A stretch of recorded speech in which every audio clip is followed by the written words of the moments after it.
Thank you for tuning in to ESPN Cricinfo as we're building up to match number 51 of IPL 2019, a game that is taking place in the maximum city of Mumbai, the Wankhede Stadium, hosting the Mumbai Indians taking on the Sunrisers Hyderabad. And to talk about that game, we've got two left-arm spinners, top quality left-arm spinners with us in the studio. Guys, Dan Vettori, Murali, Kartik, what's it like when two left-arm spinners meet for the first time? Is a left-arm high five going on or something like that? It's the brotherhood. It's the brotherhood. Yeah. It is the brotherhood. Yes. It is the brotherhood of the labour class. Okay then. Let's move on now. Talking about this game, first and foremost, let's take a look at the head-to-head and the previous meetings between these two sides. And the head-to-head, it's a pretty close one. 13 matches, 6 in favour of Mumbai, 7 in favour of Hyderabad. Though at Wankhede, of the 4 matches played, Mumbai has won 3 of them, while Hyderabad only has 1 to their name. Now, let's get ahead to the key issues for both these sides. First and foremost, Dan, for you, the visitors, the key issues for Sunrisers Hyderabad. Well, I think their only real issue is who's going to replace David Warner. Obviously, his tournament so far has been fantastic. He's not going to be there for the last few games in the playoffs, hopefully for them. Ready-made replacement in Martin Guptill. You'd think that he'd fit straight into the side because of he's an opening batsman. He's an experienced opening batsman. Playing at Wankhede will suit his style of play with the ball coming on. So I think that seems like the natural path. They might put Kane Williamson up to open the order, which he's done in the past. So I see Sunrisers going with a team that they've started to rely on. They've got a good balance, and if Guptill comes in and does what Warner does, they'll be very happy. Just the fact, aren't you expecting too much out of him? It's going to be his first game at such a crucial phase of the tournament. Well, I think mainly because he's so experienced. His international record is impeccable, and I don't think it'll faze him at all. He knows this. Probably in the IPL he hasn't done as much as he would like to, but I think stepping into this with Sunrisers starting to play some really good cricket and having a balanced side, I think it's a natural fit for him, and I think he'll play the role that they want. Right, Kartik, now as far as the home side is concerned, key issue for you? Not too many actually. They just have to get a few things right. Possibly they want their skipper to strike even a richer vein of form heading into the playoffs. Yep. They've got a strong, bulky lower order which can murder any opposition. I think in Bumrah and Malinga, they've got 2 of the best spinners, and also 2 of the best finishers and 2 of the best bowlers. And Rahul Chahar has been super impressive right through the tournament. The way he's bowled, it's not an easy place to bowl Wankhede, and he's been really good for them.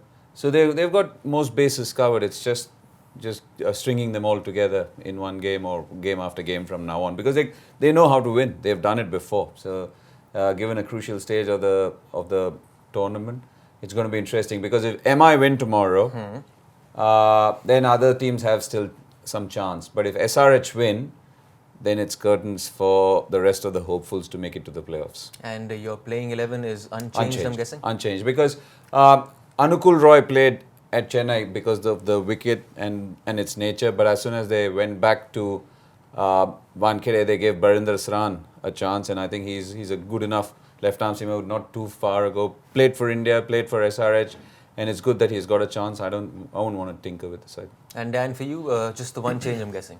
I think so. I think Martin Guptill coming straight in for David Warner. I suppose the only other thing that discusses Abhishek Sharma and possibility of Deepak Hooda coming back in. I know they like him as a player. Obviously, they want him in a bit better form. So I think those are the only 2 question marks for them. But that bowling lineup is one of the strongest in the IPL, and every seamer that's there balances out what Rashid Khan can do. So I think they'll rely on that at Wankhede, which is traditionally a tough place for bowlers, but that experience and that skillful nature of that bowling attack will hopefully come to the fore. And you've got Guptill and Williamson, but you've also got a certain Saha. So who would play where in your order?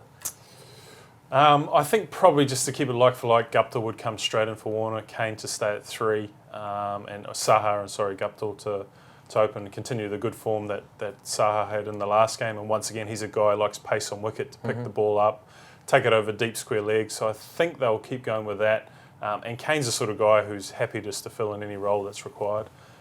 So I think he will just fit in wherever is required, put Guptill in his most comfortable position and see how they go. Now, players to watch out for you, Kartik, from... I've gone for the skipper, the main reason being that he wants to get into form right before the playoffs. And he's just tactically astute when it comes to the white ball format, and just as a captain. So he'll set the tone for the rest of the team. But what do you think has gone wrong? I mean, I don't know if you can say if it's gone wrong. It's just been inconsistent. No, it's not Stop-start. Correct. Sometimes what happens is that we've seen Rohit Sharma in one-day cricket and other formats where he's just brilliant. But his T20, if you look at it threadbare, the last 3 seasons has not been what you would want of Rohit Sharma. He's so good in white ball cricket, so sometimes it just tends to cloud or mask over what has happened in the IPL. It could be quite a few things. Look, he's dealing with one of the most high-profile sides, a side which wins every year. There have been so much talk of him going later on in the order and then opening the batting for Mumbai Indians. So it's very difficult to put your finger on just one, but it's never easy. Look, it's not a bad record. It's just that you expect so much more of Rohit Sharma. And Dan, player to watch out for you. Well, I think with Sunrisers, because they have such a balanced lineup, because they've been so successful, and I think they really understand their game plan. It's all the players that have been doing it. It's Martin Guptill to have a look at, and I think mainly because his international career hasn't flowed into the IPL. The expectation for him is to be as good as he has been in international career, which has been fantastic. I think his T20 record and his one-day record for New Zealand is one of our best of all time. So if he can come in and not feel that pressure of picking up Warner's runs, then I think he's the guy to look out for. If he can play with that freedom that he does with New Zealand, and I think having Kane there, being able to talk to him about his role and try and perform the same one that he has for New Zealand will allow him to do that. And if we see that, then Sunrisers shouldn't miss David Warner too much. It seems crazy to say with how well he's performed, but I really believe if Guptill gets on fire, then he can pick up most of that slack. And finally, guys, prediction time for you guys. Kartik, I'll start with you. I would say Mumbai. Mumbai are strong. They're very strong in their den. And secondly, with so many guys gone, I think they should prevail over Sunrisers Hyderabad. For you, Dan? I'm going to go Sunrisers. I think they'll repeat last year where I think they defended a very low total, and I know the wicket will be different, but I back that bowling attack. I think it's one of the special bowling attacks in the IPL, and hopefully they come through. Dan, Vettori, Murali, Kartik, guys, thank you so much for joining us. This, of course, was our preview to match number 51, Mumbai taking on Sunrisers Hyderabad. Don't forget to like, share, subscribe, and leave your comments in the comment section below. Click on the bell icon for notifications.